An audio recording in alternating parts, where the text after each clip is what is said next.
ഇപ്പോൾ തിരഞ്ഞെടുപ്പുമായി ബന്ധപ്പെട്ട് ഇന്ത്യ മുന്നണിയിലെ സീറ്റ് വിഭജനമൊക്കെ ഏറെക്കുറെ ധാരണയായിട്ടുണ്ട്. ചുരുക്കം ചില സീറ്റുകളിൽ മാത്രമാണ് തർക്കം നിലനിൽക്കുന്നത്. അതിലും ഉടൻ തന്നെ ഒരു തീരുമാനമാകുമെന്നറിയുന്നു. എൻഡിഎയിലേക്ക് വരികയാണെങ്കിൽ അവിടെ സീറ്റ് വിഭജനം ഇന്ന് പൂർത്തിയാകും. ആദ്യഘട്ട തിരഞ്ഞെടുപ്പിനുള്ള സ്ഥാനാർത്ഥി പട്ടികയും ഉടനെ പ്രഖ്യാപിക്കും. സീറ്റ് വിഭജന ഫോർമുലയിൽ ചർച്ചകളൊക്കെ പൂർത്തിയായത് ബീഹാർ BJP അധ്യക്ഷൻ ദിലീപ് ജയ്സ്വാളും പറഞ്ഞു.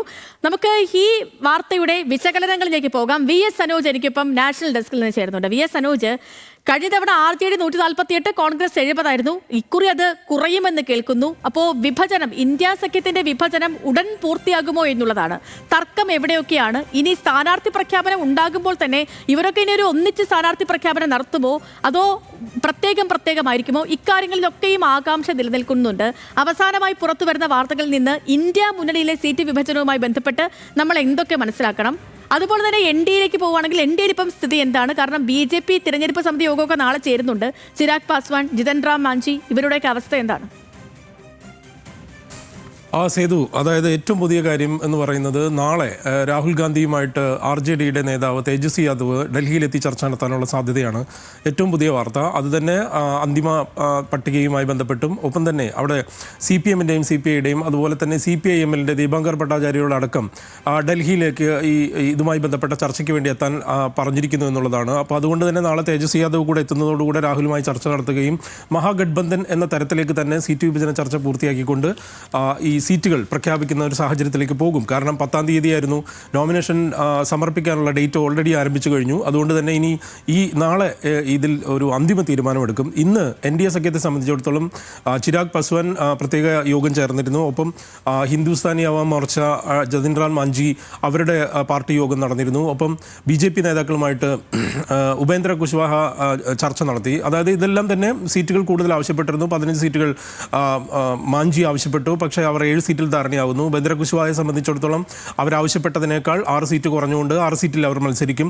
ഒപ്പം 40 സീറ്റ് ചോദിച്ച ചിരാഗ് പാസ്വാന് അവർക്ക് അല്ലെങ്കിൽ LJPക്ക് 26 സീറ്റുകൾ നൽകാൻ ഏതാണ്ട് ധാരണയായിട്ടുണ്ട്. കോൺഗ്രസിനെ സംബന്ധിച്ചിടത്തോളം കഴിഞ്ഞ തവണ കൂടുതൽ സീറ്റുകൾ മത്സരിക്കുകയും വളരെ കുറവ് സീറ്റുകൾ നേടുകയും ചെയ്യുന്ന സാഹചര്യം 2020 ഉണ്ടായിരുന്നു. അതുകൊണ്ട് തന്നെ നിലവിൽ 19 അംഗങ്ങളുള്ള അല്ലെങ്കിൽ 19 സീറ്റ് ജയിച്ച കോൺഗ്രസിനെ സംബന്ധിച്ച് അവർ 17 സീറ്റിൽ സിറ്റിംഗ് MLAമാരെ തന്നെ നിലനിർത്താൻ തീരുമാനിക്കുന്നു എന്നുള്ളൊരു വിവരമുണ്ട്. അത് കൺഫേം ചെയ്ത് വരേണ്ടിയിരിക്കുന്നു. പക്ഷേ നിലവിൽ ഏതായാലും ഇന്ന് ഇന്ത്യ സഖ്യത്തിനെ സംബന്ധിച്ച് കാര്യങ്ങൾ ധാരണയായിരിക്കുന്നു. അവരുടെ BJPയുടെ സംസ്ഥാന അധ്യക്ഷൻ തന്നെ ജയ്സ്വാൾ തന്നെ പറഞ്ഞിരിക്കുന്നു ഇക്കാര്യത്തിൽ ചെറിയ കറക്ഷൻസ് മാത്രമേ വരുത്താനുള്ളൂ. ഇത് കേന്ദ്ര നേതൃത്വത്തിന് ഈ ലിസ്റ്റുമായി ബന്ധപ്പെട്ട ആദ്യഘട്ടത്തിൻ്റെ ലിസ്റ്റുമായി ബന്ധപ്പെട്ട വിശദാംശങ്ങൾ സമർപ്പിച്ചു കഴിഞ്ഞു. അതിൽ തീരുമാനമെടുത്താൽ നാളെ ഈ കാര്യം അനൗൺസ് ചെയ്യും. ഇന്ന് നിർണായകമായ യോഗങ്ങൾ ഇന്ന് പട്നയിലും ഒപ്പം ഡൽഹിയിലും നടക്കുന്നു. കോൺഗ്രസിൻ്റെ കാര്യത്തിൽ അല്ലെങ്കിൽ ഇന്ത്യ സഖ്യം അടക്കമുള്ള പാർട്ടികൾ RJDയുടെ കാര്യത്തിൽ നാളെ ഫൈനൽ കൺഫർമേഷൻ വരും. ഇതിനിടയിൽ പ്രശാന്ത് കിഷോർ പറഞ്ഞിരിക്കുന്നു രാഘവ്പൂരിൽ ഇത്തവണ തേജസ്വി യാദവ് തോൽക്കുമെന്ന് പറഞ്ഞിരിക്കുന്നു. അതുപോലെ അസസുദ്ദീൻ ഒവൈസിയുടെ പാർട്ടി പറഞ്ഞിരിക്കുന്നു 100 സീറ്റിൽ മത്സരിക്കുമെന്ന് പറഞ്ഞിരിക്കുന്നു. ഒപ്പം നേരത്തെ JDയുമായി പിണങ്ങി നിന്നിരുന്ന മുൻ MP ജഹനാബാദിലെ മുൻ MP അരുൺകുമാർ വീണ്ടും പാർട്ടിയിലേക്ക് തിരിച്ചു വന്നിരിക്കുന്നു.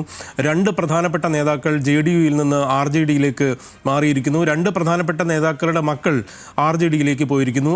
RJDയിൽ നിന്ന് 2 MLAമാർ പാർട്ടി വിട്ട് NDA സഖ്യത്തിലേക്ക് മാറും. ഈ രീതിയിലേക്കുള്ള വലിയ കുത്തൊഴുക്ക്. കാരണം ഈ പട്ടികയിൽ ഇടന്നിടില്ല എന്ന് തോന്നുന്ന ഘട്ടത്തിൽ ഒരുപാട് അങ്ങോട്ടും ഇങ്ങോട്ടുമുള്ള മാറ്റങ്ങൾക്കും സംഭവങ്ങൾക്കും ഒക്കെ സാധ്യതയുണ്ട്. ഏതായാലും ഏറ്റവും അവസാനം BJPയുടെ MLA ഇതൊരു ആൻറ്റി ബാക്ക്വേർഡ് ക്ലാസ് പാർട്ടിയാണ് എന്ന് പറഞ്ഞുകൊണ്ട് അല്പം മുമ്പ് രാജിവെച്ചിരിക്കുന്നു. മിശ്രി ലാൽ യാദവ് എന്ന് പറയുന്ന BJP MP രാജിവെച്ചിരിക്കുന്നു. അങ്ങനെ വലിയ രീതിയിലുള്ള മാറ്റങ്ങൾ ഈ മണിക്കൂറുകളിൽ സംഭവിക്കും. പക്ഷേ ഇന്ന് വൈകുന്നേരത്തോടെ NDAയുടെ കാര്യത്തിൽ തീരുമാനമാകും. പക്ഷേ നാളെ കൺഫർമേഷൻ വരും. നാളെ തേജസ്വി യാദവുമായി രാഹുൽ ഗാന്ധി കൂടിക്കാഴ്ച നടത്തുന്നതോടുകൂടി ഇന്ത്യ സഖ്യത്തിന്റെ സ്ഥാനാർത്ഥി പട്ടിക സംബന്ധിച്ച് അന്തിമ നാളത്തെ ഒരു ദിവസമാകുമ്പോൾ ഈ ബീഹാറിൽ ഏറെക്കുറെ ചിത്രം പൂർണ്ണമാകുമായിരിക്കും അല്ലേ സനോജ്?